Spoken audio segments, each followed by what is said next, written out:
अगर हम बात करें तो भैया उसके अंदर पहला टॉपिक होता है conduction. The first topic that was conduction.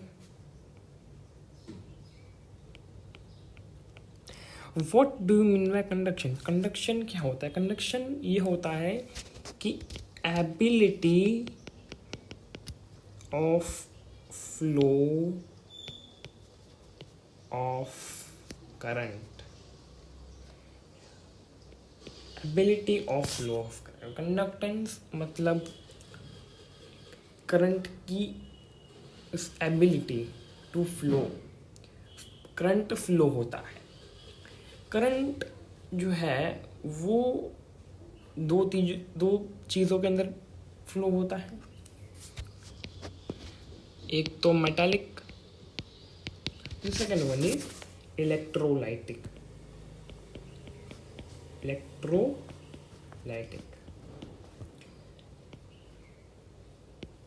अगर हम बात करें मेटालिक की, तो मेटालिक के अंदर होता है फ्लो ऑफ इलेक्ट्रॉन्स।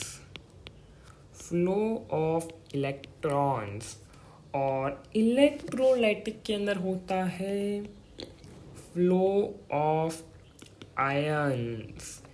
मेटालिक के अंदर होता है फ्लो ऑफ इलेक्ट्रॉन्स और इलेक्ट्रोलाइटिक के अंदर होता है फ्लो ऑफ आयंस। अगर हम मेटालिक की बात करें तो इसके अंदर मास फ्लो नहीं होता है, और अगर हम इलेक्ट्रोलाइटिक की बात करें तो यहाँ पर मास फ्लो होगा। यह जो मेटालिक है ओनली फिजिकल चेंज होता है, only physical change take place. और इलेक्ट्रोलाइटिक के अंदर both means physical and chemical. Physical और केमिकल दोनों ही चेंज होता है। मेटालिक कंडक्शन के अंदर इनवर्सली प्रोपोर्शनल टू होता है टेम्परेचर, और यह डायरेक्टली प्रोपोर्शनल टू होता है टेम्परेचर। ओके, तो हम इस चैप्टर में मेजरली इलेक्ट्रोलाइटिक ही पढ़ते हैं। मेटल का बस आप इंट्रोडक्शन याद रख लीजिए, फर्दर आप फिजिक्स में पढ़ेंगे। फर्स्ट अब कुछ फैक्टर्स हैं जो इलेक्ट्रोलाइटिक कंडक्शन को अफेक्ट करेंगे। अब तो कौन से फैक्टर है? पहला फैक्टर यह है कि more the number of ion more the conduction. अगर हम मान लो हमने 2 इलेक्ट्रोलाइट ले लिए, उसके अंदर एक का नंबर ऑफ आयन ज़्यादा है और एक का नंबर ऑफ आयन कम है, तो ज़्यादा कंडक्शन वही देखने को मिलेगा जहाँ पर नंबर ऑफ आयन्स ज़्यादा है। तो हम लिख सकते हैं कि more the number of ion, more the number of ions, more the conduction, more the number of ion more the conduction. Okay, दूसरा फैक्टर जो इसको अफेक्ट करता है इलेक्ट्रोलाइटिक कंडक्शन को, वो है strong electrolyte and weak electrolyte. हम बोल सकते हैं कि strong electrolyte are more conducting than weak electrolyte. Strong electrolyte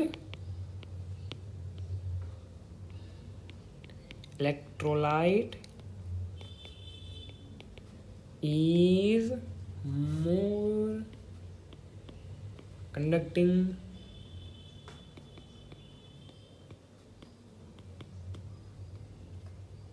than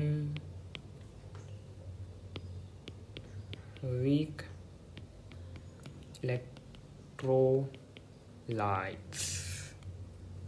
okay, अब एक और important factor which is ions के अंदर अगर H प्लस आयन हो तो H plus ion is more conducting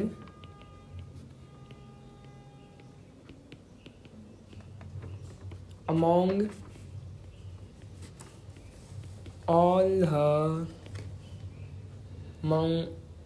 the ions, and OH minus ion is more conducting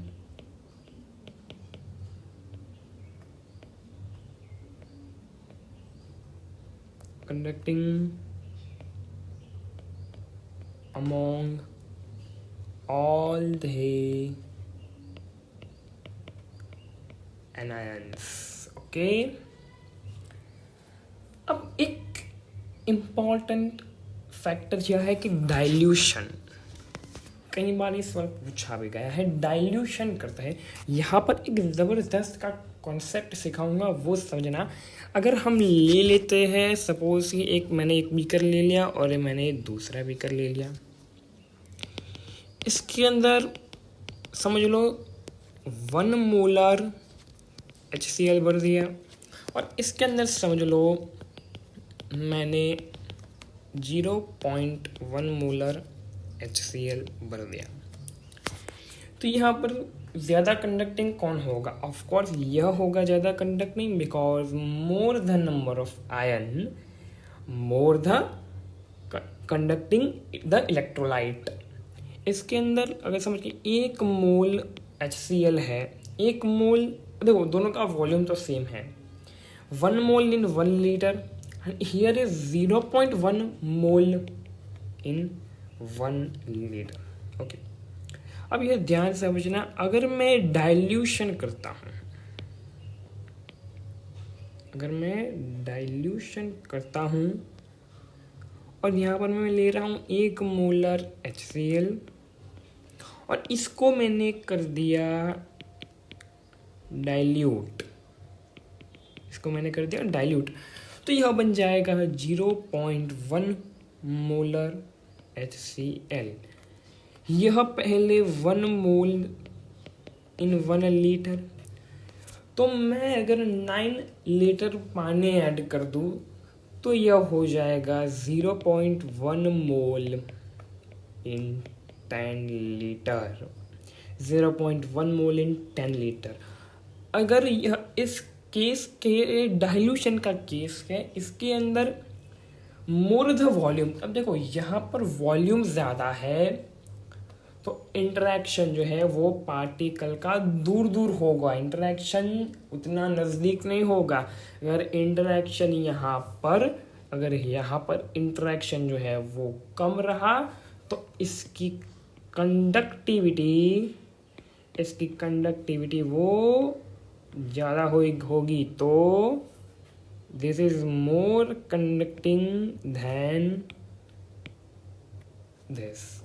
ठीक है, यह ज़्यादा कंडक्टिंग है, यह ज़्यादा कंडक्टिंग है और यह कम कंडक्टिंग है। Okay okay, I think you have understand, आपको पता चल गया होगा। अब हम पढ़ रहे हैं conductance.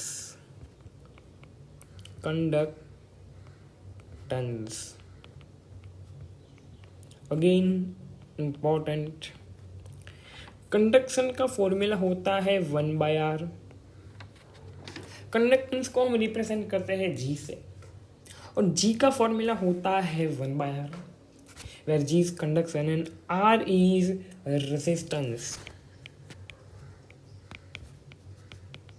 R is resistance. Okay, ये तो आपको समझ में आ गया। उसके यूनिट्स क्या होते हैं? उसके यूनिट्स होते हैं ओहम पर ओहम, पर ओहम। इसको हम ऐसे भी लिखते हैं, इसको हम उल्टा करके MHO भी लिखते हैं। ये तो था कुछ कॉमन यूनिट, CGS यूनिट। अगर हम SI की बात करें तो SI में हम इसको लिखते हैं साइमन से। Simon is the SI unit of conductance. The second is conductivity. गौर फरमाइएगा, ये कंडक्टेंस है और यह है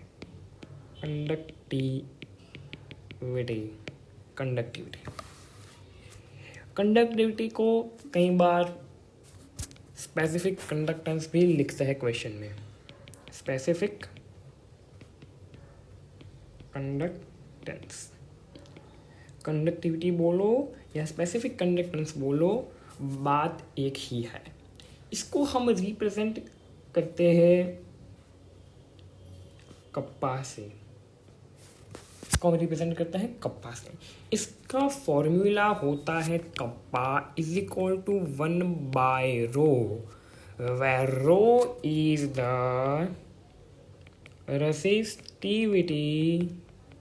is the resistivity. Okay. Suppose करो कि कप्पा को हम अगर रिप्लेस कर दें, ठीक है, तो हमारे पास फॉर्मूला बनता है R is equal to ρL/A. ये एक फॉर्मूला है इम्पोर्टेंट. अगर हम इस तरीके से लिखें कि 1/R is equal to 1/ρ into A/L. Okay. A/L जो है, अब इस पूरी टर्म को आप रेसिप्रोकल कर दो तो हमको मिल जाएगा रेसिप्रोकल करो और उसके साथ में इस टर्म को रेसिप्रोकल हो जाएगी, और जब यह टर्म यहाँ आ जाएगी और यह टर्म यहाँ कर देंगे तो यह टर्म रेसिप्रोकल हो जाएगी.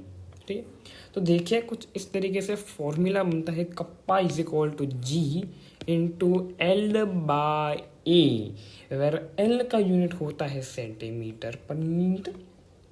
सेंटीमीटर और मीटर, सॉरी, सेंटीमीटर को कहो या मीटर कहो. A का यूनिट होता है सेंटीमीटर स्क्वायर कहो या मीटर स्क्वायर कहो. ये बात एक ही है. अब हम इसमें कुछ और मॉडिफिकेशन करते हैं तो फाइनल फॉर्मूला ये बनता है kappa is equal to G into G star. अब भैया ये G स्टार क्या है? Where G star is the cell constant. G star is the cell constant. L/A is equal to G star. G star को हम denote करते हैं as a cell constant. यह फॉर्मूला इम्पोर्टेंट है, यहाँ से काफ़ी न्यूमेरिकल बन सकते हैं. Okay, let's move on the next one. ना अब हम इसका कुछ एक रिलेशन है, इसको हम बोलते हैं बैलेंस्ड व्हीटस्टोन ब्रिज.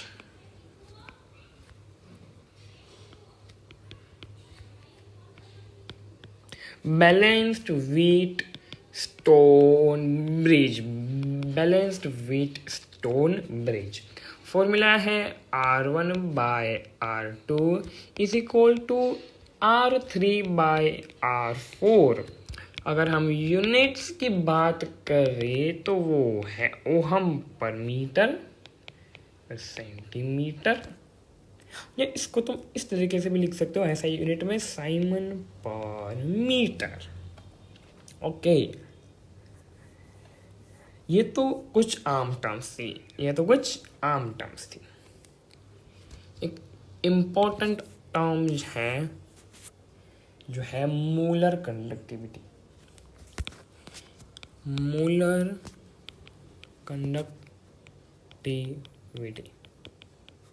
यहाँ से भी काफ़ी न्यूमेरिकल बनते हैं. गौर फरमाइएगा, इसको हम डिनोट करते हैं लैम्बडा एम से. It is denoted by lambda M. Molar conductivity की अगर हम डेफिनेशन के ऊपर गौर फरमाए तो वो होता है it is the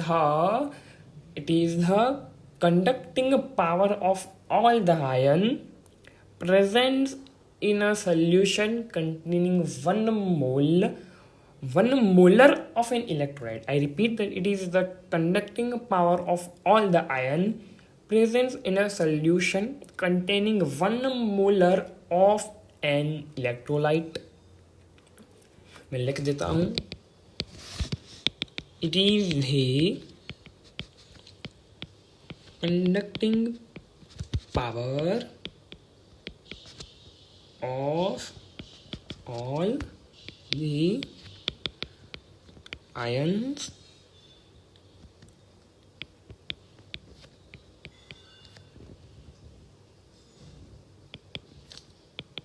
in a solution containing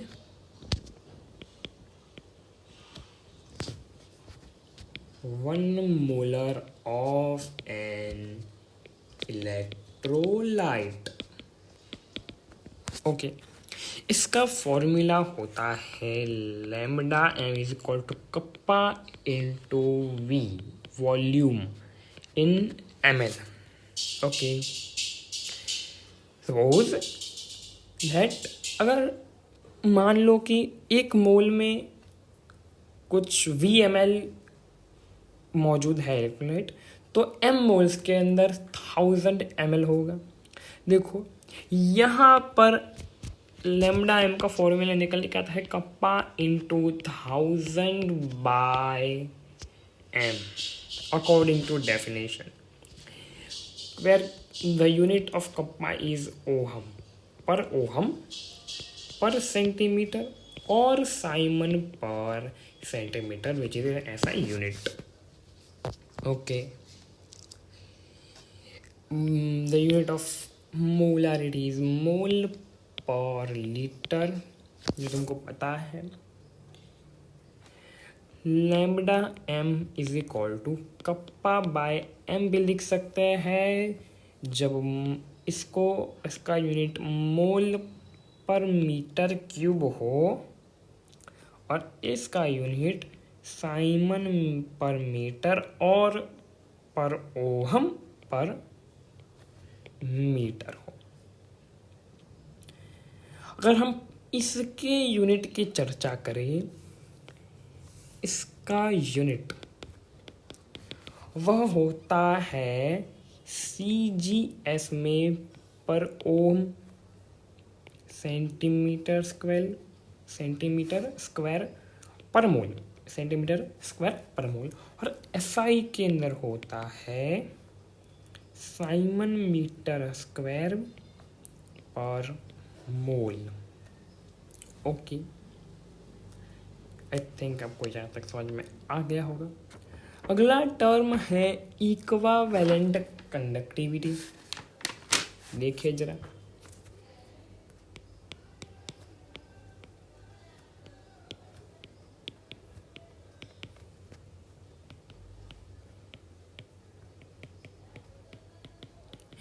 equivalent conductivity, इसको हम रिप्रेजेंट करते हैं लैम्बडा EQ से. यहाँ पर इसका डेफिनेशन लगभग सेम है एज मोलर कंडक्टिविटी, बट थोड़ा सा डिफरेंस है. वह डिफरेंस यह है कि यहाँ पर 1 मोलर की जगह है 1 ग्राम इक्विवेलेंट. ध्यान से सुनिएगा. It is the conducting power of all ions present in the solution of 1 gram equivalent of an electrolyte. Okay, यहाँ पर सिर्फ 1 मोल की जगह 1 ग्राम इक्विवेलेंट है. ग्राम इक्विवेलेंट से आपके मन में कुछ आता है जिसका नाम है नॉर्मालिटी, जो कॉन्सेंट्रेशन टर्म्स में आते हैं. तो फॉर्मूला फॉर नॉर्मालिटी के अंदर तुम पढ़ते हो इक्विवेलेंट वेट. तो यहाँ पर भी कुछ ऐसा ही, इसको हम रिप्रेजेंट करते हैं लैम्बडा EQ से. लैम्बडा EQ का फॉर्मूला होता है कप्पा इंटू 1000 बाय नॉर्मालिटी. इसकी यूनिट जो है उसमें थोड़ा सा डिफरेंस है. SI यूनिट की बात करें साइमन मीटर स्क्वायर ग्राम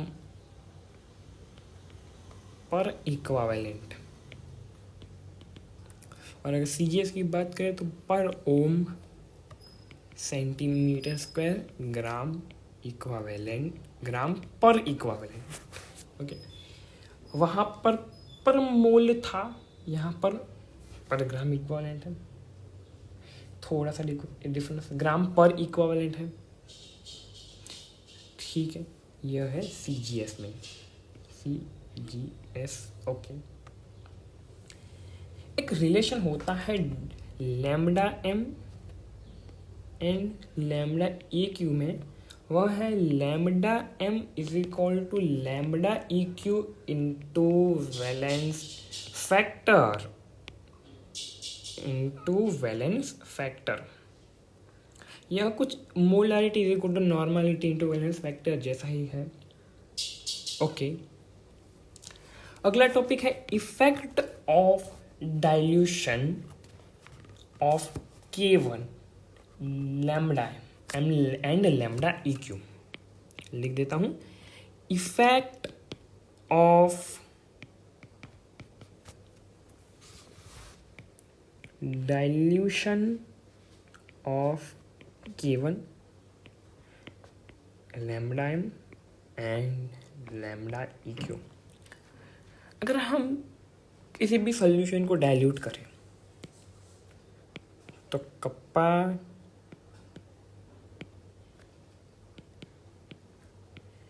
डिक्रीज होता है, कप्पा डिक्रीज होता है।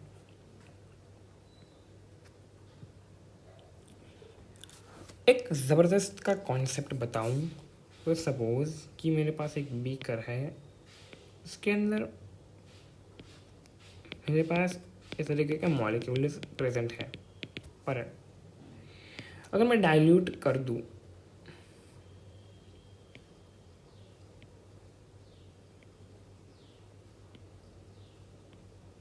तो मेरे पास पर यूनिट वॉल्यूम क्या मेरा रिड्यूस हो गया? क्या यहाँ पर मेरे पास 2 आयन थे पर यूनिट वॉल्यूम, यहाँ पर मेरे पास एक ही आयन होता है बाय डाइल्यूशन। डाइल्यूट करेंगे तो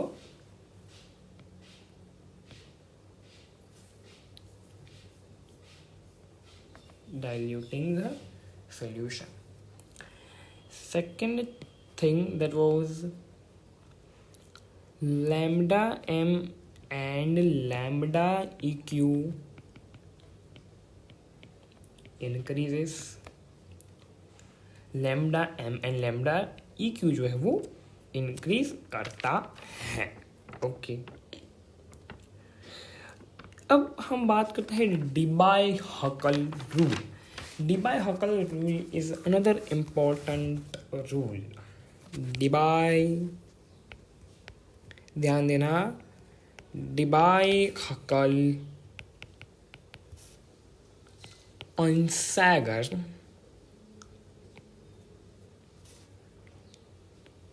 इक्वेशन को अगर देखें तो उसने एक इक्वेशन दी थी कि lambda is equal to lambda m naught minus B under root C. यह कुछ देखा सा लग रहा है। y is equal to C minus M X. यह ग्राफ जो है, इससे अगर हम ग्राफ बनाने की कोशिश करें तो यहाँ पर हम ग्राफ बनाते हैं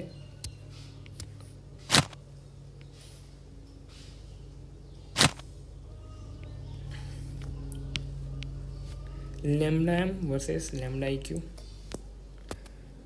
ठीक है, इसका ग्राफ कुछ इस तरीके के आता है, like this.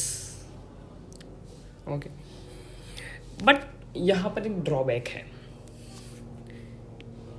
It is only applicable to only applicable to strong electrolyte.